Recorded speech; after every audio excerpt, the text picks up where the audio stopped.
And I'm continuing this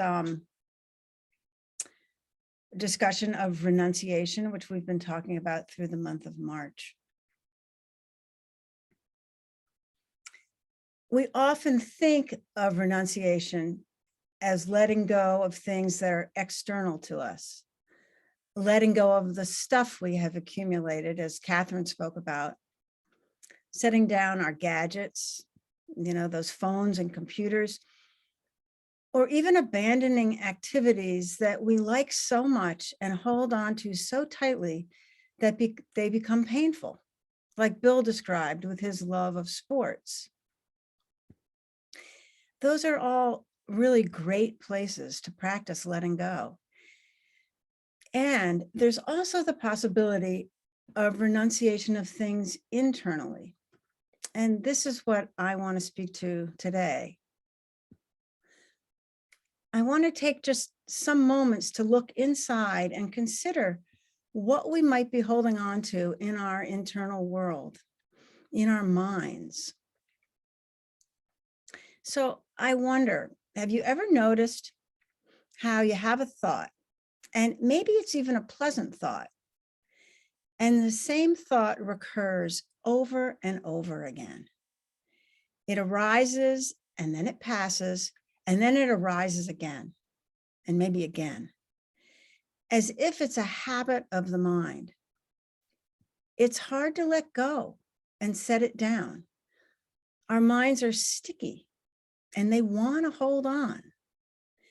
Though at some point, even that pleasant thought doesn't always feel that good. Recent research shows that we have 6,000 to 7,000 thoughts a day, and up to 90% of them are repetitive. It's kind of amazing.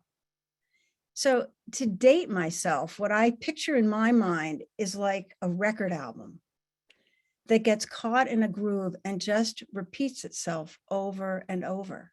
And that groove gets deeper, right? And we get stuck there. So our intention in this practice over time is to become a bit more familiar with these thoughts and maybe ask ourselves, are they wholesome and skillful? Are they inclining us to more calm or care or non-harming? And if they are, our practice is to keep them around more. That's good. But the converse of that is, are these thoughts and habits unwholesome and unskillful? Are they clouding our minds?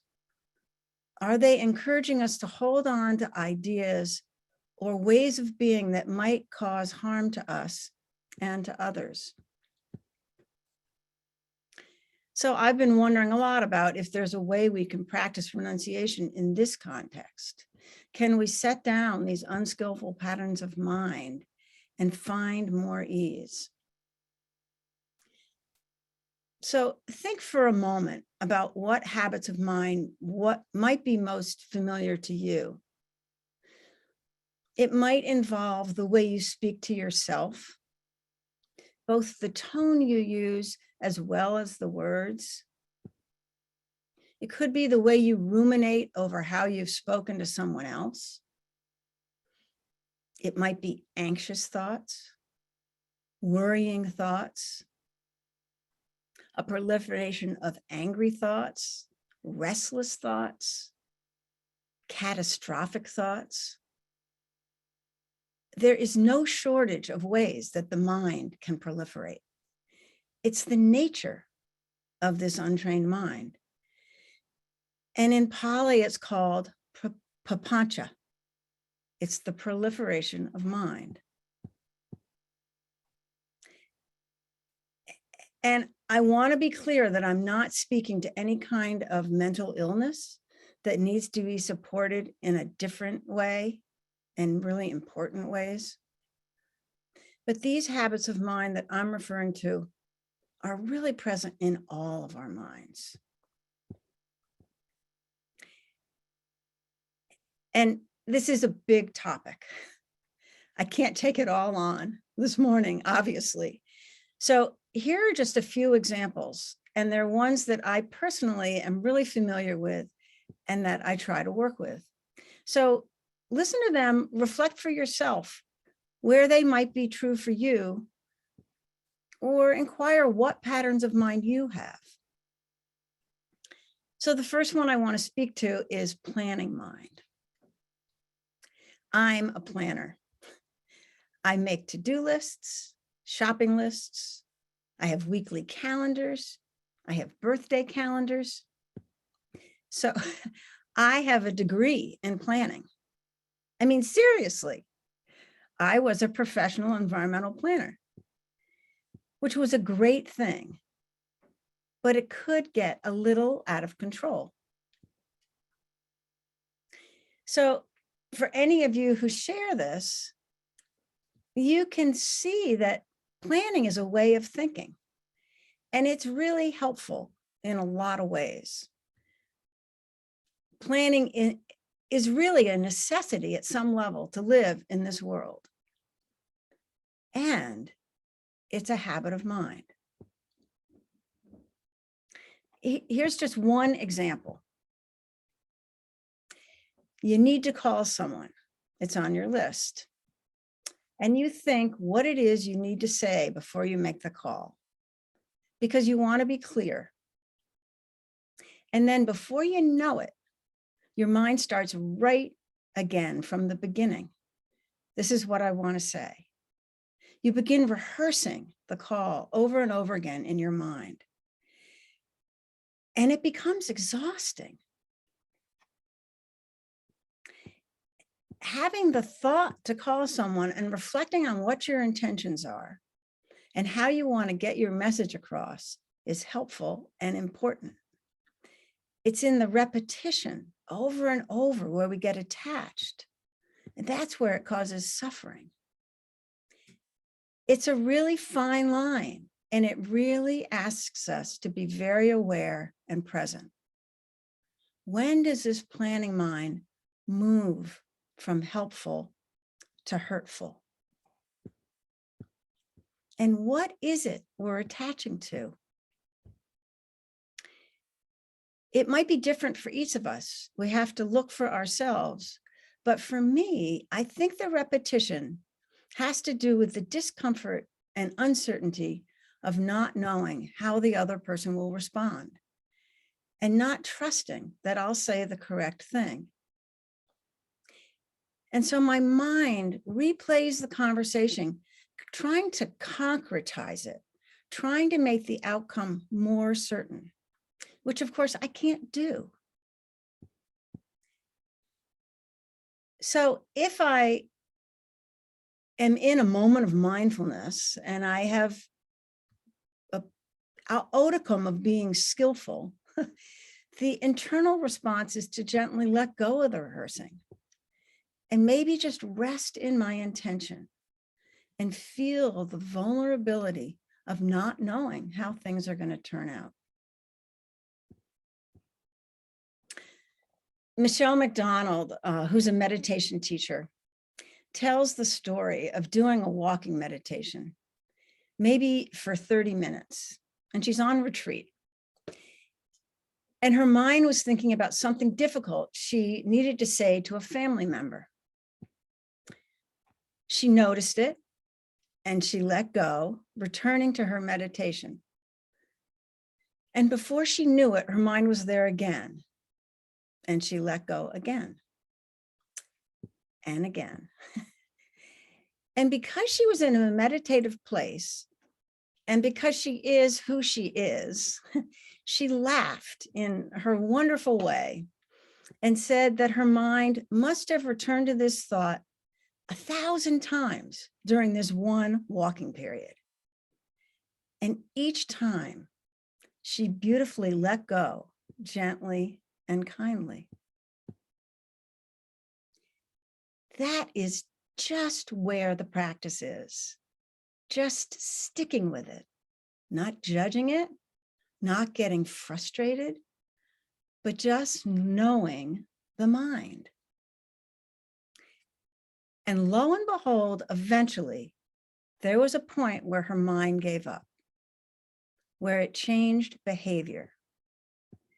She said the thoughts didn't arise one right after another. And maybe she had 5 to 10 seconds of freedom from it. I love that example. We can make change, but it's slow and it takes patience and kindness. And then there are moments, I mean, really moments arise of seeing the ease and the openness of letting go. So here's another habit of mind that may be familiar to some of you. And that's the habit of hurrying, of being busy, trying to fit too much into our day.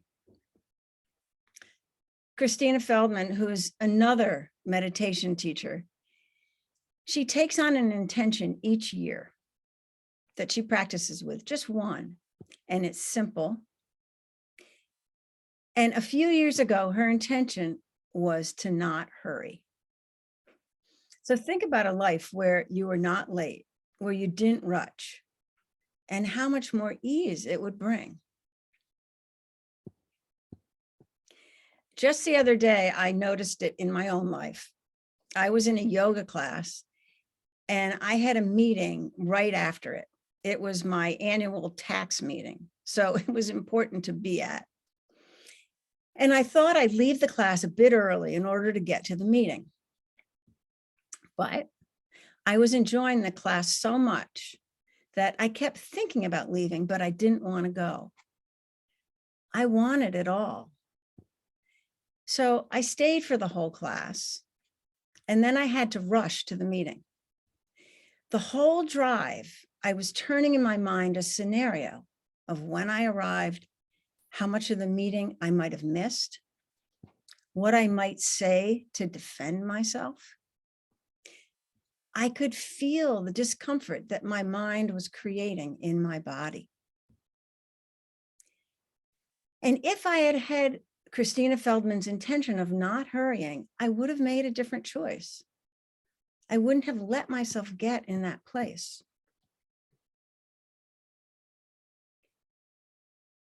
Our minds are subtle and they're slippery and they're fast. And sometimes it's really hard to see these tendencies. That's why we stay so anchored to our bodies in our practice, because we learn that what the mind thinks, the body feels.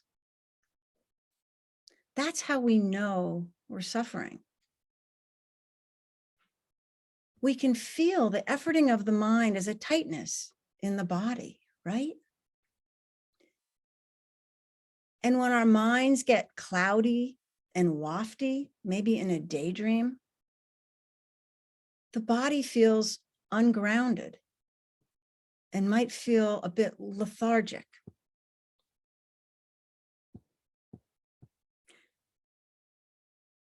So when it comes to my habits of mind, I try to look to how much planning is useful, or if hurrying is really necessary. And then I try to notice those moments when my mind starts to spin, where my body begins to tighten, and I try to let go.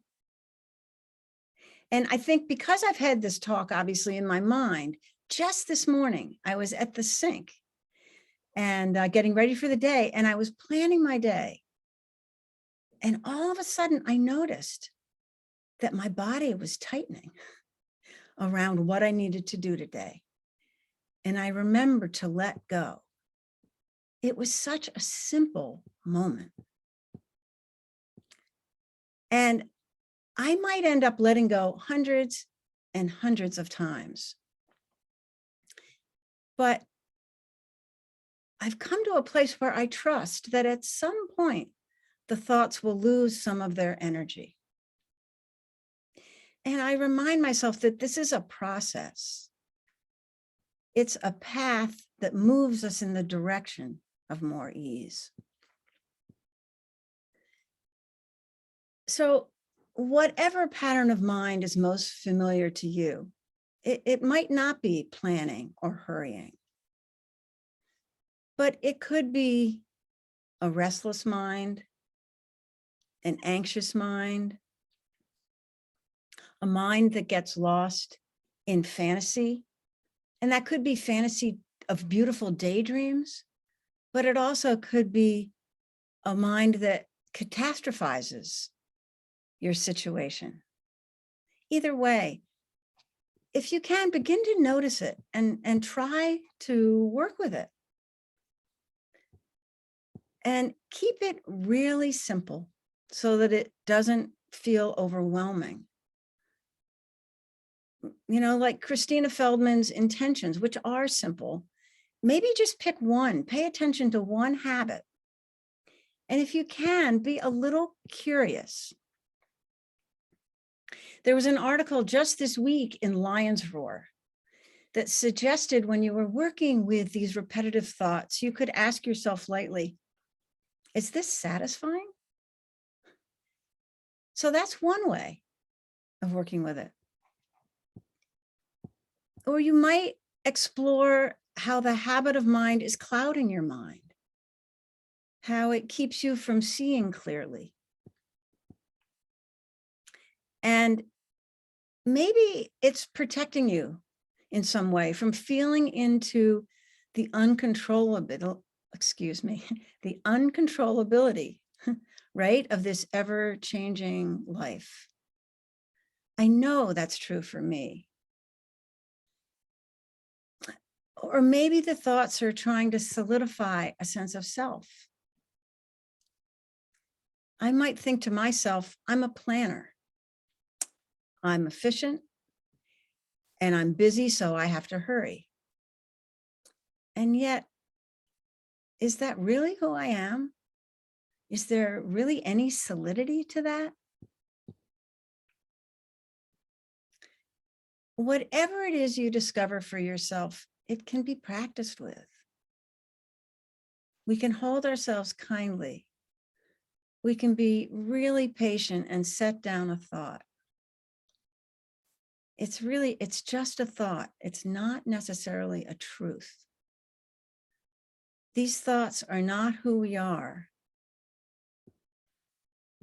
We let go of habits of mind so we can find more peace. Gil Fronsdale has a really beautiful framing of letting go. And he talks about how there are two ways of doing it. We can let go of something, or we can let go into something. And I really like that we're letting go into more peace and ease and less suffering. So thank you for your attention.